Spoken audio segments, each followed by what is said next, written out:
The muddy streets of the Wyoming Territory were bathed in a soft rain, the kind that seemed to dampen not just the earth but the spirits of the people trudging through it.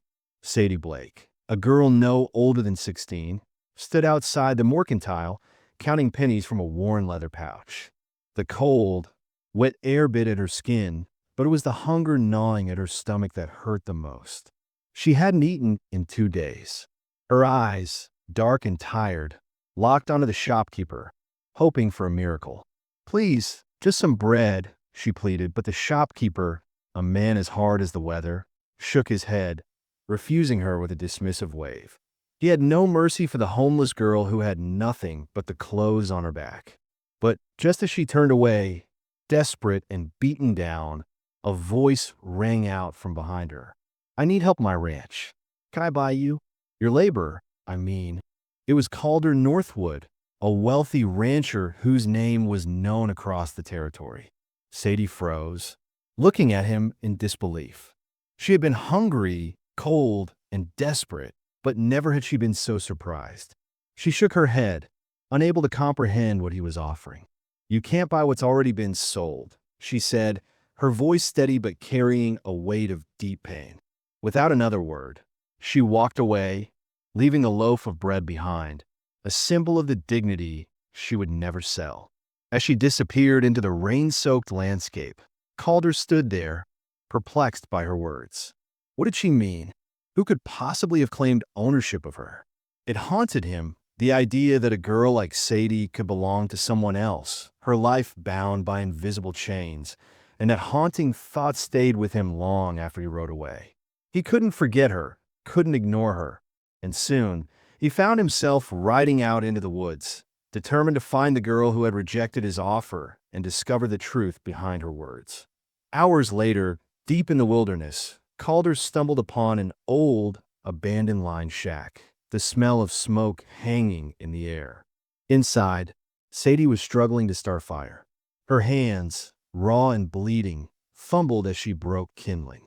She hadn't heard him approach. "I don't need your help," she said without turning, her voice flat, as if this was just another fight she'd been forced to fight alone. But Calder wasn't so easily deterred. He stepped closer, his concern for her deepening with every word. "Why?" he demanded. "Why would you turn down a chance to escape all this?" That was when she finally spoke the truth that would change everything. "I'm not free. My father sold me. I owe 7 more years to the timber company. If I run, I'll be hunted down. They'll send me to the work camps, or worse." Sadie looked him in the eye, and for the first time, Calder saw the depth of her pain, the scars hidden beneath her tough exterior. It wasn't just the poverty or the cold that haunted her. It was the debt that shackled her, a life she could never call her own. The weight of it all seemed to suffocate her, but she didn't allow herself the luxury of despair. She just endured day by day. Calder stood there, staring at her, the words he had offered earlier now seeming insignificant. The depth of her misery was far greater than he could have imagined, and something inside him clicked. "I can help," he said, his voice firm. "Work for me. I'll pay off your contract, and you'll be free." But Sadie was wary, distrustful of anyone who offered help with no strings attached. "Why would you do that?" she asked, her voice edged with suspicion. Calder didn't flinch. "Because no one should be owned. Not you, not anyone." But even as he spoke, he could see the doubt in her eyes. Sadie wasn't the type to accept charity. She had known too much loss to believe in kindness without a cost.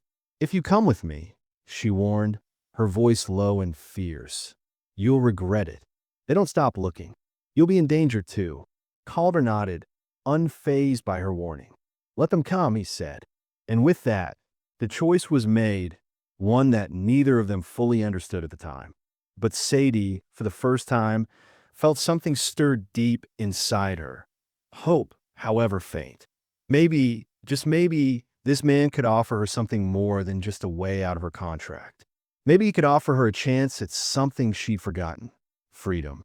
Sadie rode alongside Calder, the weight of the day's decision heavy on her shoulders as they made their way to the ranch. She refused to ride inside the wagon. insisting on the horse, unwilling to show any sign of weakness, even as the exhaustion from days of hiding and running caught up with her. When they arrived, she didn't go to the house. Instead, she made her way to the barn, where she could keep watch, keep her distance, and keep the old habits of survival intact. Calder didn't push her. He simply let her be, as he had promised. Her life at the ranch began with a quiet intensity. She worked tirelessly, fixing broken fences and mending the parts of the property that had been neglected, but she worked as if to pay off a debt that could never be truly repaid. She ate alone, always keeping her guard up, never fully trusting the safety Calder offered. She slept in the barn, her boots always on, close to the exit, ready to flee at a moment's notice. Calder watched her from a distance, noting the signs of someone who had lived a life of constant fear and survival. Slowly, he left small gifts for her, dry socks, a warm coat, food, but he never made her ask. It wasn't charity, it was kindness, and it was the first real kindness she'd known in years. Gradually, she let him in just a little. She worked with the horses, using a gentle whistle technique her mother had taught her. An act so tender it made Calder realize how much of her soul had been hardened by the life she had led. But the shadow of the timber company and the men who worked for them loomed ever closer. One day, two rough men appeared at the edge of the property, demanding to know the whereabouts of Sadie Blake. They had papers, official-looking documents, and their eyes were cold with intent. Calder denied knowing who they were talking about, but the men weren't easily deterred. They pressed harder, threatening to search the property and demanding that he hand over the girl. Calder, ever resolute, refused without hesitation, knowing full well that they had no right to search his land without a warrant. "You don't know who you're messing with, Northwood," one of the men said with a sneer, but Calder didn't flinch. He knew the power of the timber company, and he knew what they were capable of, but he wasn't about to let them intimidate him. They camped on the edge of his property, watching like vultures, waiting for their chance. As the sun dipped below the horizon, Sadie, looking more fragile than ever, pulled him aside. She was panicking, her voice shaking as she finally told him everything. The timber company wasn't just some business. It was a front for trafficking women. The contracts they signed weren't just for work. They were chains, and once signed, there was no escaping.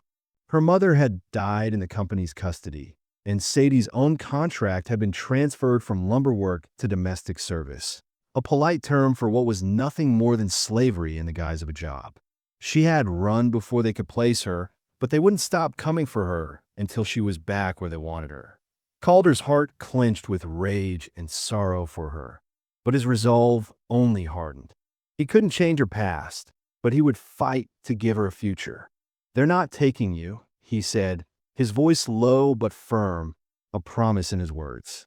For the first time since meeting him, Sadie looked at him not with suspicion, but with a glimmer of hope. The night was coming, and they both knew that the men would return, perhaps with more force. But Calder was ready for them. He had no intention of backing down, no intention of letting the timber company claim what wasn't theirs.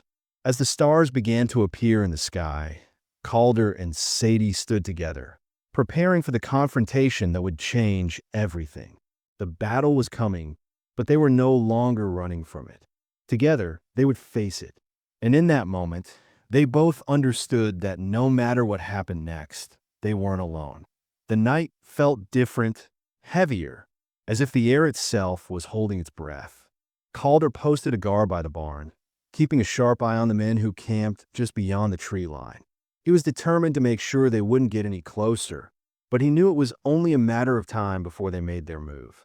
The sounds of the night were sharp and unsettling, the wind picking up, rattling the leaves as if nature itself was on edge. Inside the house, Sadie sat by the window, staring out into the dark. She couldn't sleep, not with the fear gnawing at her insides. The ticking of the clock seemed to echo in the silence, a constant reminder that the danger was real, that it was coming for them. She could feel her heart beating fast, her pulse quickening every time she thought about the men, the company, and the life they wanted to drag her back to. She had known fear before, but tonight, it was different, deeper. Calder had promised her that he wouldn't let them take her, but Sadie couldn't shake the feeling that, no matter how strong he was, it wouldn't be enough. After a long while, Calder came inside, his face drawn, the weight of the situation hanging over him. "They're still out there," he said, his voice low. Sadie didn't respond. She just nodded, though her heart ached at the thought of the fight that was coming. She could see in Calder's eyes that he was preparing himself for whatever might come next. And it wasn't just the men they had to face. It was the law, the power of the timber company, and everything they could bring to bear. The silence between them was thick, as if they both knew that words wouldn't change anything. So, instead of speaking, they just waited together, side by side, as the night deepened. When the first shot rang out, it shattered the stillness. Sadie jumped, her breath catching in her throat, and Calder was instantly on his feet, rifle in hand. The shots were fired into the air, a warning to let them know they were ready for a fight. Sadie's stomach turned, the tension in the air suffocating. But Calder didn't hesitate. He stepped onto the porch, rifle at the ready, his stance solid and unyielding. The men from the timber company had returned, and they were as angry as ever. "Send her out, Northwood, or we'll burn the place down," one of them shouted, his voice slurred, as if they had been drinking. Calder's response was calm, steady. "She's not here. You're trespassing." The man sneered, taking a step forward. "She's company property. We've got every right to take her back." Calder's eyes narrowed. "She's a human being. You've got nothing." The words hung in the air like a challenge, and for a moment, it seemed like neither side would move. Then, as if on cue, the tension snapped. The men lunged forward, shouting threats, but Calder was faster. He fired a warning shot into the ground, the sound loud and sharp, sending a clear message. "Next one's not a warning. Leave. Now." The men hesitated, their faces twisted with anger and frustration, but they didn't take another step. Instead, they cursed at him, threatening to return with the law. "We'll be back with more men, Northwood. You can't hide her forever." One of them spat before turning to leave. Calder didn't flinch. He stood tall, rifle still in hand, watching them as they retreated into the darkness. He knew it wasn't over. They'd be back, and next time, there might not be just two of them. The battle was far from finished. When the men were gone, Calder turned back toward the house, where Sadie stood, trembling with a mix of fear and relief.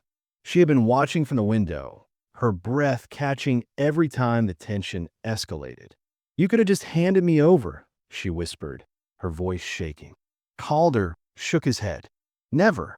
He stepped toward her, his hand reaching out to steady her, his touch firm and comforting. She didn't pull away, and in that moment, something shifted between them. There was no longer the wall of distrust, the distance that had kept them apart. Calder's hand on her shoulder was a promise that he would fight for her no matter the cost. She looked at him, her eyes wide, searching his face as if looking for something she had never allowed herself to believe in before. It was in that moment that Sadie realized how much Calder had truly come to care for her. And in that realization, she found something she hadn't had in years: hope. The next day, the town began to take notice of what had happened. The rumors started to spread, fueled by the men who had been sent to retrieve her, and soon, people were talking. Some supported Calder, recognizing that he was doing what was right, but others feared the legal consequences, the power of the timber company, and the law that backed it. It wasn't long before the sheriff came calling, concerned but not openly hostile. He wanted to know what was going on, what Calder was hiding, and what his intentions were. The sheriff wasn't a bad man. He was just caught between duty and morality. "You can't protect her forever, Northwood," the sheriff warned, his face grim. "There's a contract, and they've got every right to enforce it." Calder stood his ground, unflinching. "Not when it's built on lies and exploitation." She's a human being, not property. But Sadie overheard part of the conversation, and the weight of it crushed her. She couldn't allow Calder to lose everything he had worked for because of her. She knew what the timber company would do, what they would be willing to sacrifice to get her back. And in that moment, she decided she had to leave. For his sake, for the ranch's sake, she would disappear. It was the only way to protect him from the storm that was coming. She packed her bag in the dead of night, determined to leave without a trace, without a word to Calder. But as she stepped out the door, ready to leave the only place that had ever felt like home, she paused. Her heart ached as she thought about what she was about to do, leave him behind. But she had no choice. She had to protect him. As she reached the edge of the property, she stopped, her hand on the gate, and glanced back one last time. The ranch, the life they had begun to build together, seemed so distant now. But even as she turned away, a part of her knew she was making the wrong choice. It wasn't until Calder appeared, standing in the doorway, his face filled with determination, that she realized just how far she had come in trusting him. "You're not leaving," he said simply. And in his voice, Sadie heard the promise of something she had never allowed herself to believe in, something that could be hers. For the first time, she wasn't running from something. She was running toward it. Sadie couldn't shake the guilt that had settled in her chest after overhearing the sheriff's conversation with Calder. She knew that the law, with its paper-thin promises of justice, wasn't on their side. The timber company had deep pockets and connections that stretched far beyond the reach of any small-town sheriff. The thought of putting Calder in a position where he could lose everything, his land, his name, his reputation, because of her was more than she could bear.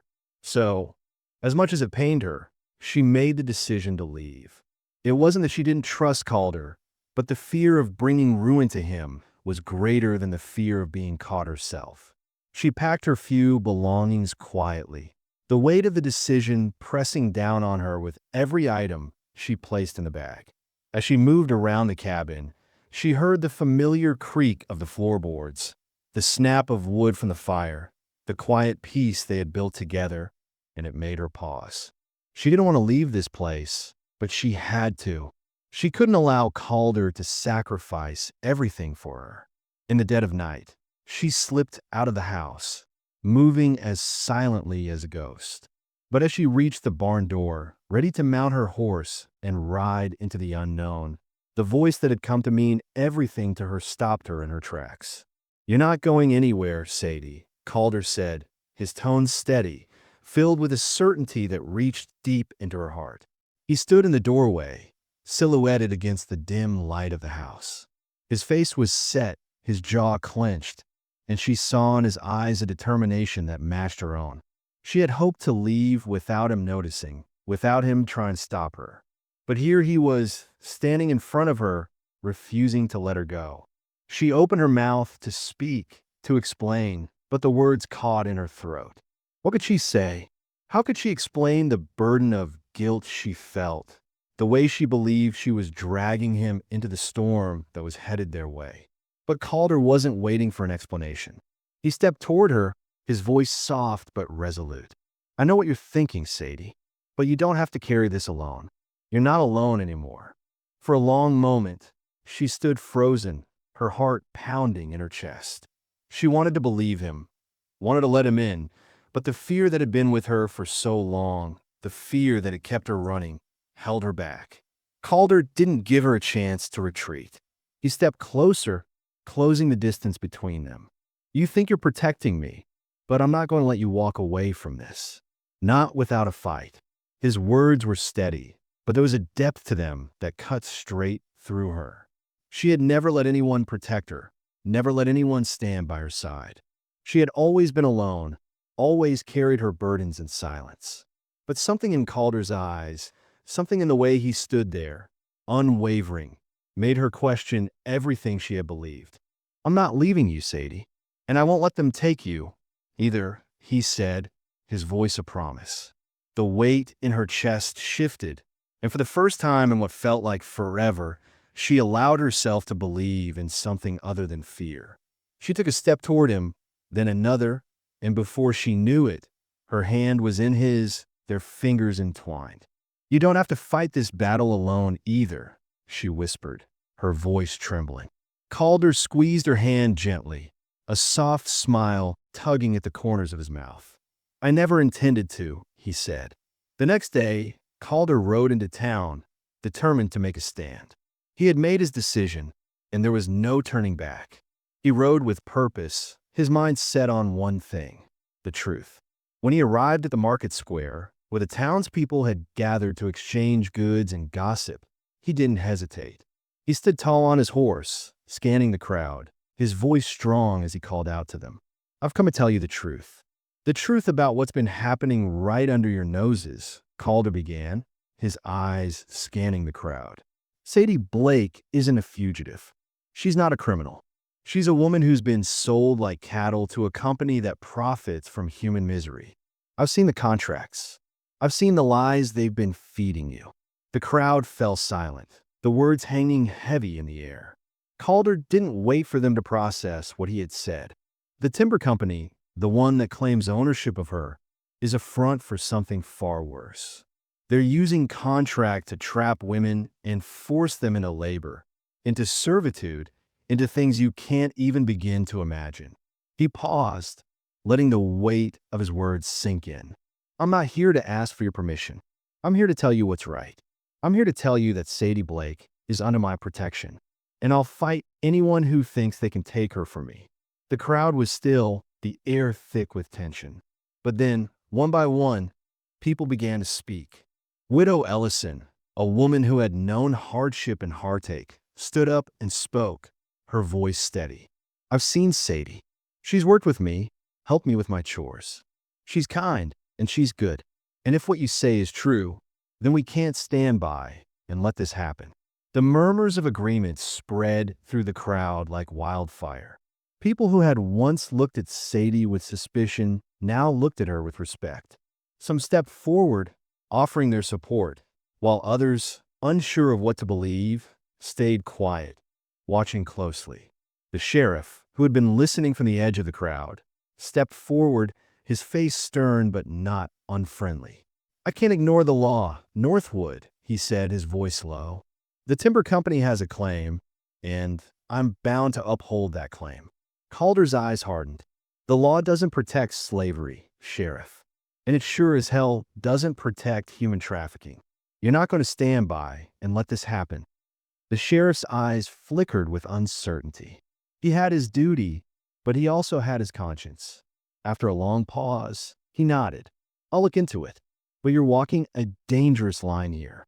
As the townspeople began to talk amongst themselves, Calder returned to the ranch, his mind filled with a mixture of hope and uncertainty.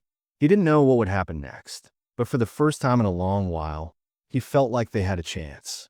Meanwhile, back at the ranch, Sadie had been listening to the conversation from the window.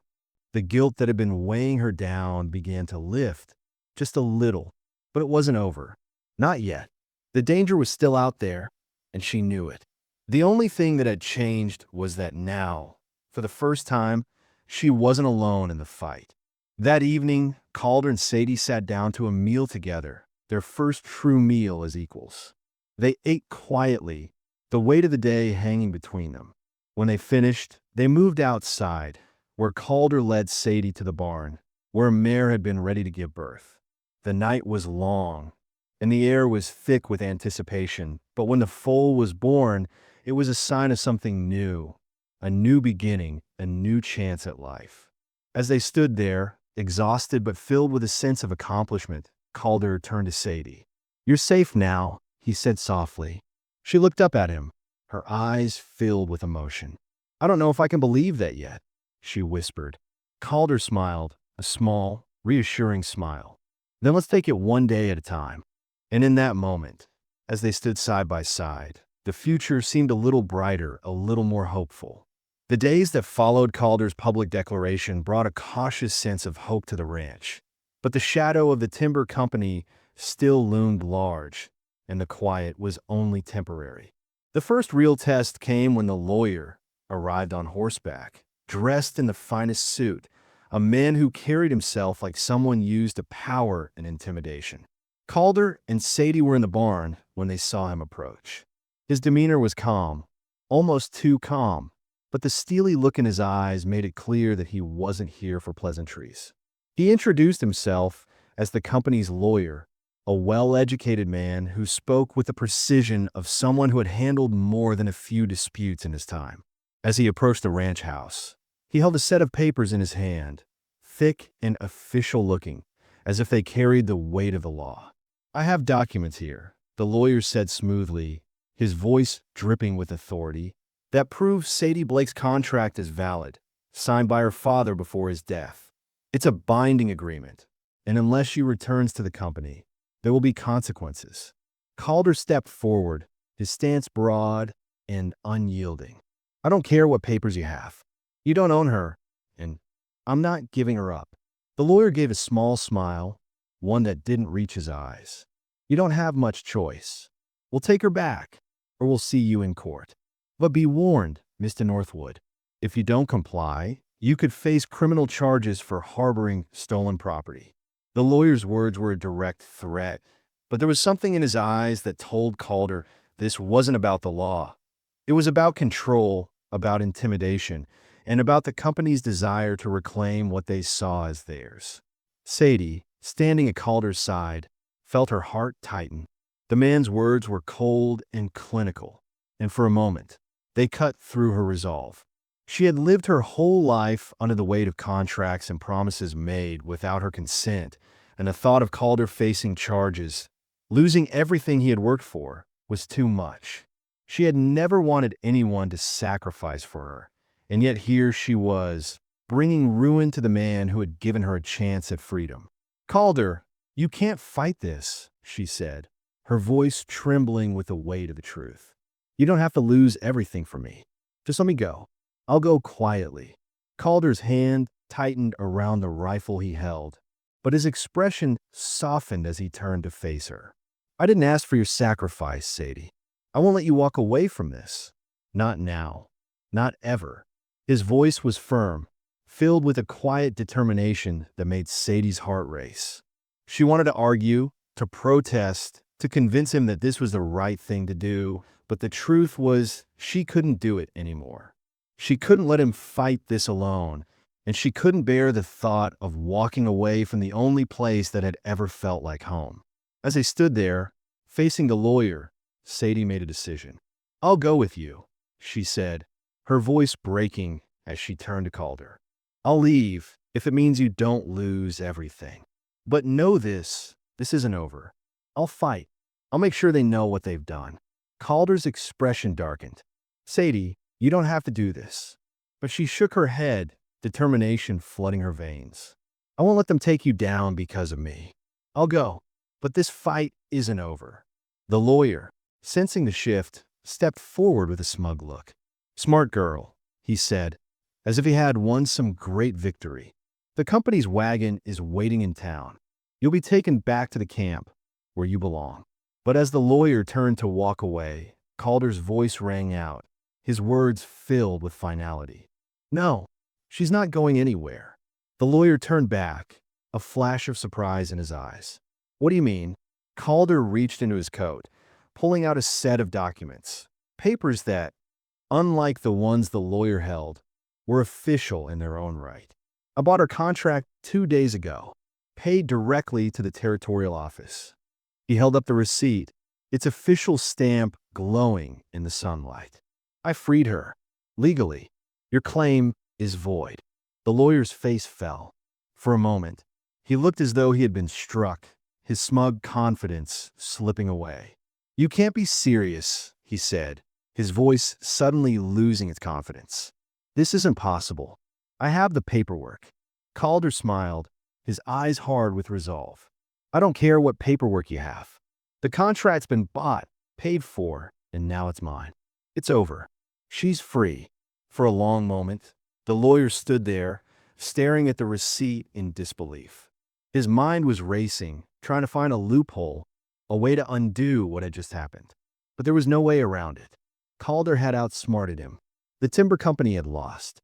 "This isn't over," The lawyer muttered under his breath, his eyes narrowing. "You'll regret this." But he didn't make any further threats. He simply turned and walked away, his footsteps heavy with defeat. As he disappeared over the horizon, Sadie let out a breath she hadn't realized she was holding. Her legs felt weak, her body trembling from the emotional toll of the past few days. Calder stepped forward, his hand on her shoulder, his touch steady and reassuring. "You're free," he whispered. "It's over." Sadie looked up at him, her eyes wide with disbelief. "You really did it," she said softly. "You bought my contract and then freed me." Calder nodded, his voice soft but firm. "You can't buy freedom, Sadie. You never could. I just made it official." She shook her head, tears welling up in her eyes. "I don't know what to say," she whispered, overwhelmed by the relief, the joy, and the weight of it all. "You don't have to say anything," Calder said, his voice gentle. "You're free now. That's all that matters." As the sheriff arrived on horseback, confirming the validity of the documents, Calder and Sadie stood side by side, united in their victory. The timber company's hold on Sadie had been broken, and with it, the lives of the women trapped in its grip were starting to change. The sheriff nodded approvingly as he looked over the papers. "This is good," he said. "The investigation's officially underway. The company's going down." For the first time in a long while, Sadie felt the weight of fear lift off her shoulders.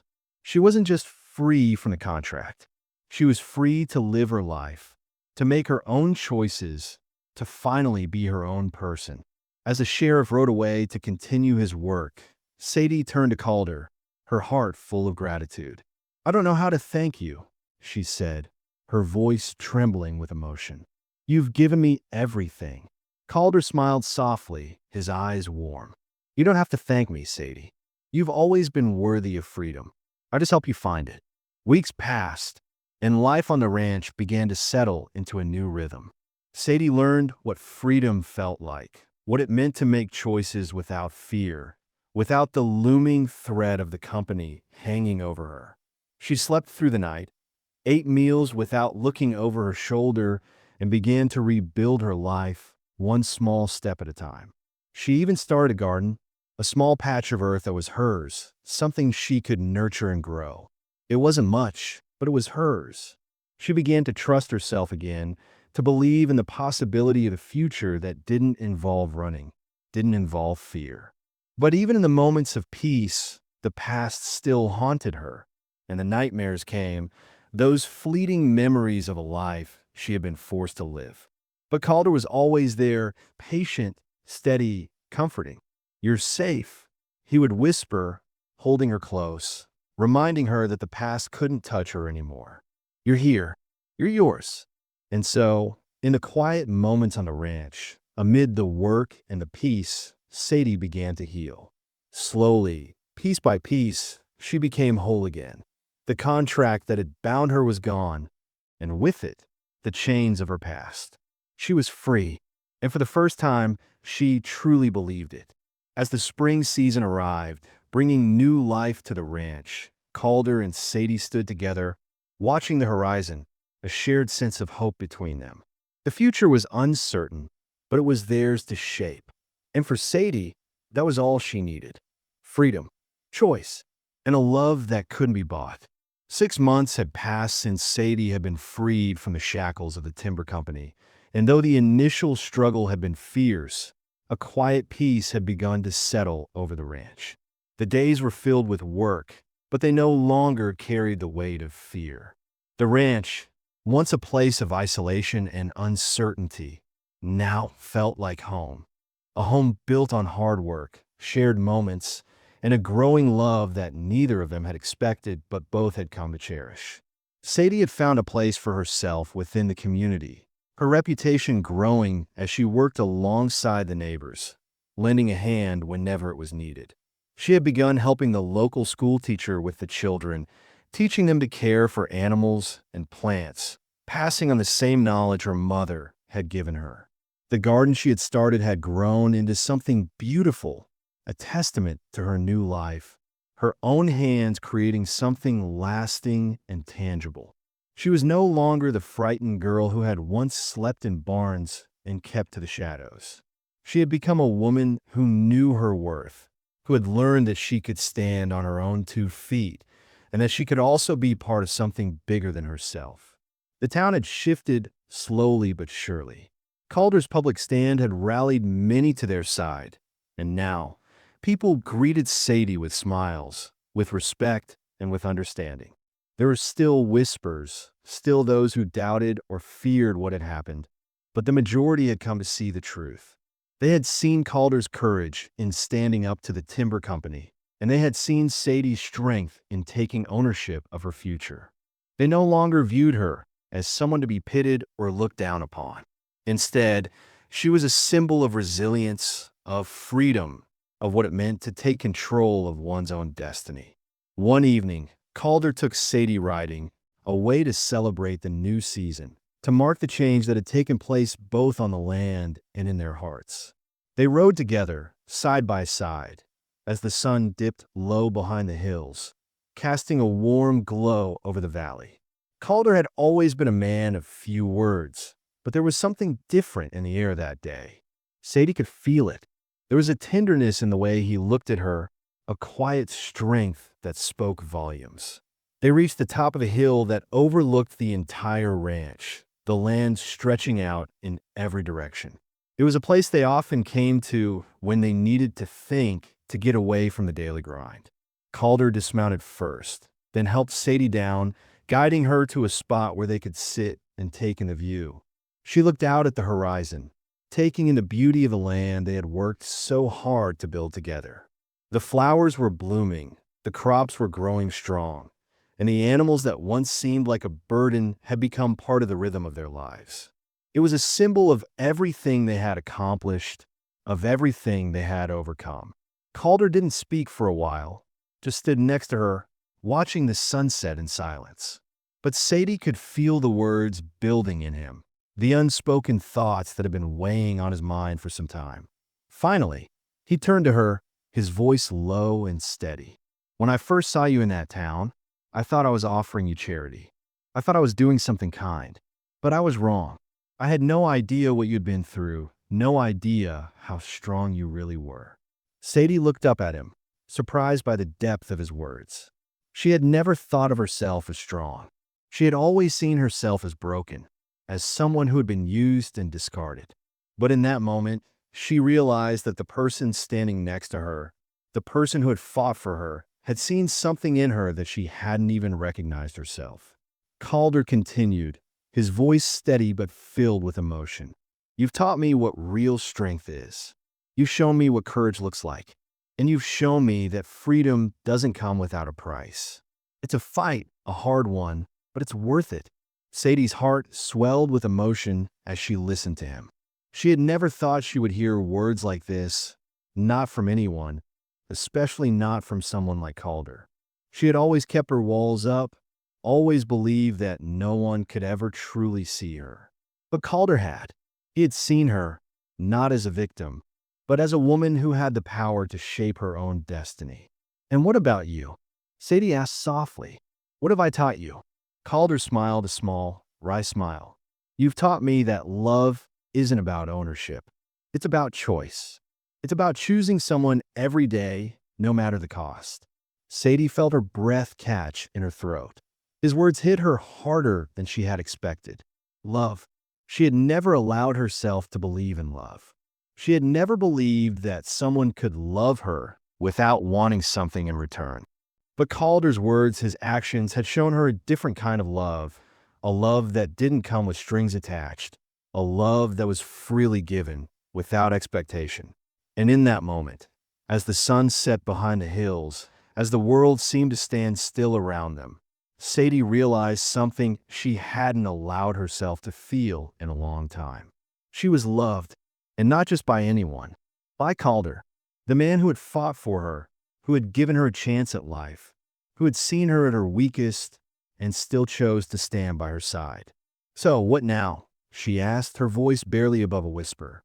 Calder looked at her, his eyes soft but filled with a quiet intensity. "Now, I asked you something I should have asked a long time ago." He reached into his pocket and pulled out a small, simple ring.